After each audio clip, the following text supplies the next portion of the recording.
wawancara salah satu perusahaan yaitu Indosat Uridu Hutchinson dari kelas 2D semester 2 dari Ilmu Komunikasi Fakultas Ilmu Sosial dan Ilmu Politik Universitas Islam Syekh Yusuf Tangerang. Jadi di sini kami sudah bersama narasumber kami yaitu dengan diperkenalkan lebih dulu Ibu. Oke, saya Deborah Septelita Manurung selaku manajer sales area Tangerang Kota. Baik Ibu Deborah, sebelumnya kami berterima kasih karena sudah menyempatkan waktunya juga untuk kami wawancara juga untuk memenuhi tugas dasar tugas kami ya Bu ya. Sebelumnya di sini kami juga akan perkenalkan lebih dulu. Sebelumnya perkenalkan saya dengan Septiania Amalia Fariska. Perkenalkan, nama saya Siva Fauzia. saya Muhammad Mufti Jakia. Perkenalkan, nama saya Restiani Afrika. Baik, di sini mungkin kami langsung saja ke pertanyaan pertama ya Bu ya. Yap.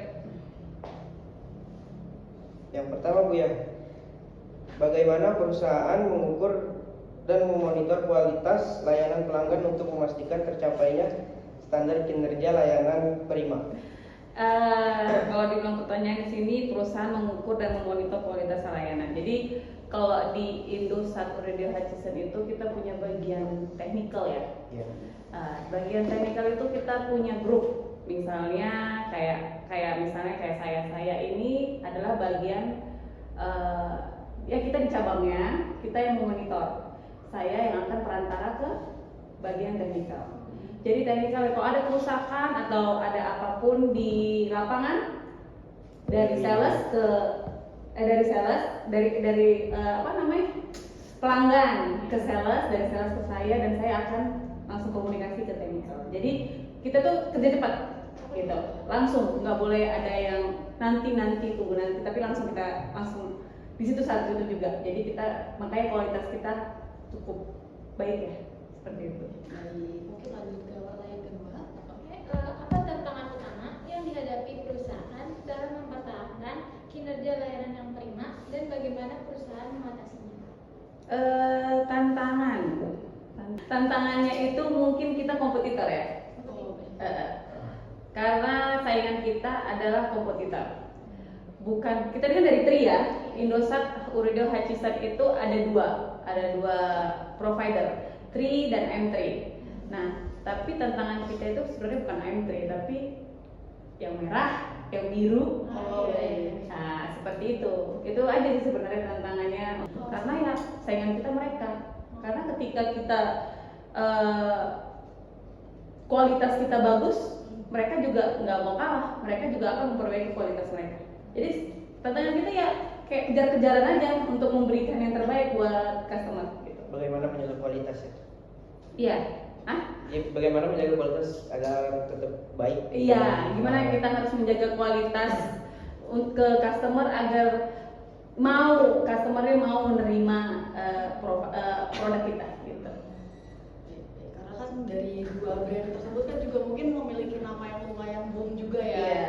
Mungkin kayak orang-orang zaman dulu mungkin dari orang-orang tua kita juga udah memakai brand tersebut. Iya, misalnya bisa sebut aja kali ya. Boleh. Kayak Telkomsel, ya Telkomsel kan perusahaan BUMN nih. Iya.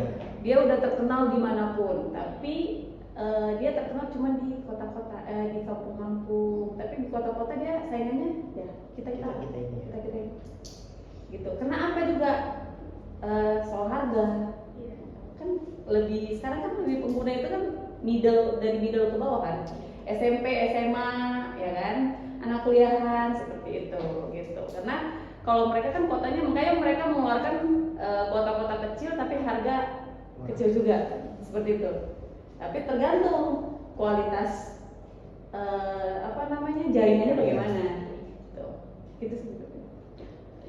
Untuk yang pertanyaan selanjutnya itu bagaimana cara perusahaan memastikan bahwa semua bagian mulai dari call center sampai ke tim lapangan dapat bekerja secara terkoordinasi untuk mencapai kinerja layanan yang prima. Ya, karena setiap divisi itu punya bagian sendiri-sendiri, punya kepalanya sendiri, dan itu kita harus sinergik untuk bekerja sama dan saling menopang. Misalnya contoh, saya kepala bagian di Tangerang Kota. Terus bagian call center itu ada lagi, misalnya teman saya, itu kita harus sinergi. Ketika saya ada komplain ke dia, dia juga harus otomatis, dan call center kita juga 24 jam gitu. Sampai ada yang maksudnya 24 jam itu untuk yang user ya, tapi kalau untuk kita kan bagian retail itu nggak sampai 24 jam, sampai jam 8 aja gitu. Kalau untuk perusahaan besar seperti ini kan pastinya memiliki pelanggan yang cukup banyak ya, dan call center juga mungkin tidak menerima 1 atau 2 komplain dari pelanggan aja.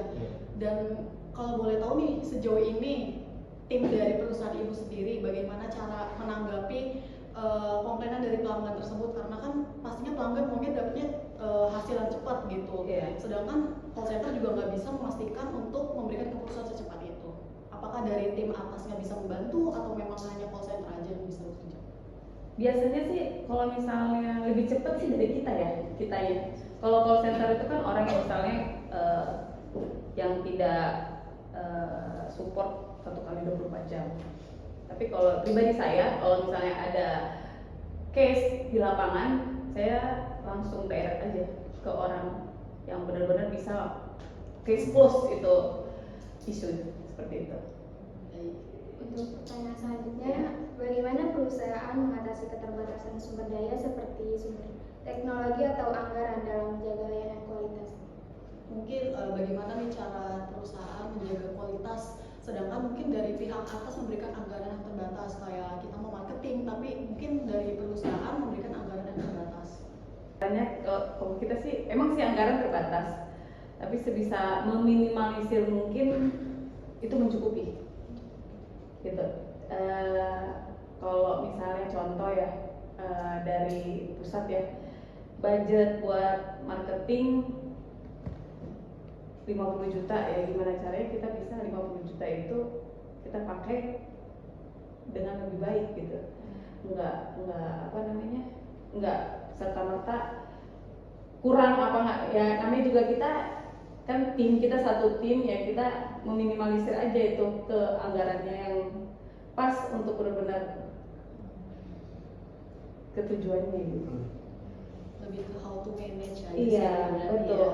Terus kalau misalnya ada nggak sih Bu kekurangan dari sumber daya manusia sendiri di saat Ibu ingin melakukan marketing keluar event mungkin, tapi dari sumber dayanya sendiri terbatas, kayak mungkin kekurangan tim atau kekurangan uang di sendiri. Kita kan kalau kita punya ada divisi buat sales ya, contoh sales kita ada kekurangan sales, sebisa mungkin dalam waktu 3 hari itu nggak ada yang sales kosong atau vacant gitu.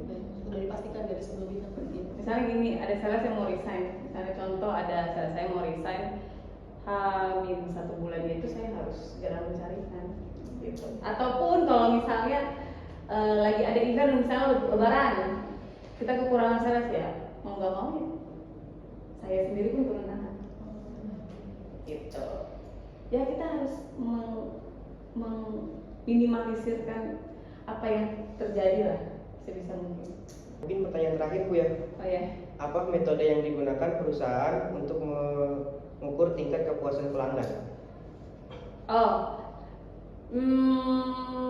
Misalnya contoh ya, bagian dari Tristor. Tristor itu seperti kayak Grapari. Nah, Tristor itu memiliki SMS ketika customer keluar dari store, akan ada SMS kepuasan pelanggan. Sama seperti Grab, Gojek, ketik angka 5 apa segala macam. Nah, kalau kita bagian retail. Di retail itu ada yang namanya kita aplikasinya Rita. Nah, di Rita itu ketika sales memberikan kunjungan visit ke retail, dan si retail ini kan berarti kan user ya, dia customer kita kan. Nah, dia bisa berikan tanda bintang 5 atau berapa. Rating lah, kasih penilaian ya. Iya, penilaian. Gitu. Itu dari situ lah kita bikin surveinya sih sebenarnya. Gitu. Untuk hasil ratingnya sendiri kalau boleh tahu apakah dievaluasi setiap bulannya Bu? Iya pasti setiap bulan. Ini kenapa? Seperti itu. Pasti akan ditanyain sama atasan. Kalau kita rating kita 3 atau 2. Terima kasih Bu Deborah untuk waktunya. Oke, ya, terima kasih. Sebelumnya itu saja dari kelompok kami. Terima kasih. Wassalamualaikum warahmatullahi wabarakatuh.